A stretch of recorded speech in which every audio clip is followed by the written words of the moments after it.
Next player for my NBA draft profiles is probably the best center in the draft, if you don't count Chet as a power forward, and that's Jalen Duren from Memphis. He's only 18 years old. Last year he reclassified up, so he's playing above his age group basically. Graduated a year early to go play at Memphis. Did a one and done clearly because he's still 18. And he is a freak of nature. He is crazy physically imposing. He's big and strong and freakishly athletic. One of his main strong points, and I say it a lot. I think I've said something about blocking in every video, except for Jaden Ivey.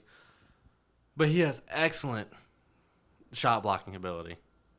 He averaged 2.1 a game, which isn't as much as Jabari or Chet. But I think he's probably the best blocker out of the bunch.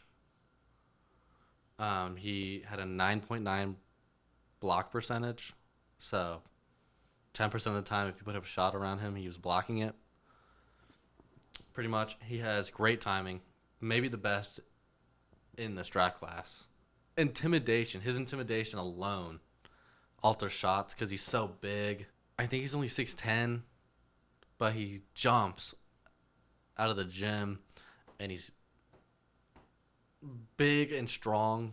One thing that a problem with his shot blocking ability is that he can often overhelp on defense, trying to chase a block and leave a man open for an easy bucket down low.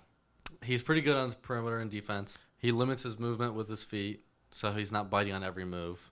But he can be a little heavy-footed when he does move his feet. That's why he kind of keeps his footwork limited on defense when he's out on the perimeter, because I think he realizes that he's heavy-footed and his hips don't really swivel as much or as well as they could on defense.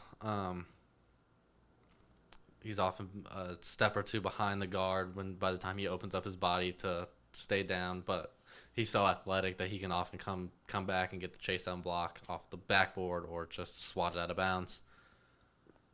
Like I said, he's crazy athletic. That makes him a huge threat for lobs, as either a roll man or someone just cutting backdoor, or just cutting in general, or just standing in the dunker spot. Someone just throw it up to him and he just yam. It's all day because he will jump out of a gym. He's a great rebounder, obviously, because he is super athletic and big. He was top 40 in the nation in offensive rebounds per game, or total offensive rebounds. He averaged 8.1 rebounds per game. And I don't like bringing up Zion, but everyone remembers how good he was at offensive rebounding in Duke. It always happened to be in the highlights. And he had a better offensive rebound percentage than Zion Williamson. So take that as you will. Has a good amount of playmaking ability. In high-low action with two bigs, he makes very good decisions playing either high or low in that scheme or that play, I guess. He's very good at playmaking then, and he's very good at seeing cutters. He's not afraid to shoot a mid-range shot. He didn't shoot any threes in college, so that will take a little bit to develop, but it's not completely out of the question that he'll be able to develop one. Brook Lopez was able to develop one after not shooting a three for however many years of his career at the beginning, or not being known as a three-point shooter. He became a stretch five for the Bucks. He also needs to work on free throws a little bit, but he's good at middies, so I think, or mid-range is middies. So I think free throws won't be so hard for him to get down. He just needs to work on it. He's not great in the post on offense. I think he needs to grow into more of a post scorer to complement his playmaking abilities, because I think that just opens up the game when you can put someone in the post and you can see the whole court like Jokic and be able to fling passes all across the court for open looks. I think that'll just open up his game so much. So I think becoming a post scorer is something that he needs to try to develop. Something that goes hand in hand with that in post scoring is that he doesn't finish against length well. He's only 6'10 or 6'11.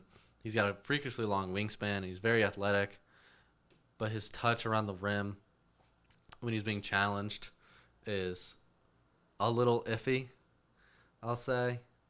He just doesn't finish against, length very well. He's got some turnover problems. I said he's a good playmaker, but when the double team comes, he just doesn't know what to do. Double teams don't come that often, but when he gets stuck in the post, they will come, and he'll often cough the ball up or give a bad pass or something. So turnover problems are a problem that he needs to address for the NBA. He does have a little bit of a foul problem because he's chasing blocks so much. Like I said, he can overhelp on blocks or trying to get blocks. He also fouls a lot going up in the air trying to get blocks. He creates unnecessary contact with people going up for shots and gets in foul trouble a lot. But yeah, I still think he is the best center if you don't count Chet as a center in this draft. He'll be in the top 10 somewhere. Your team should probably draft him if they need center.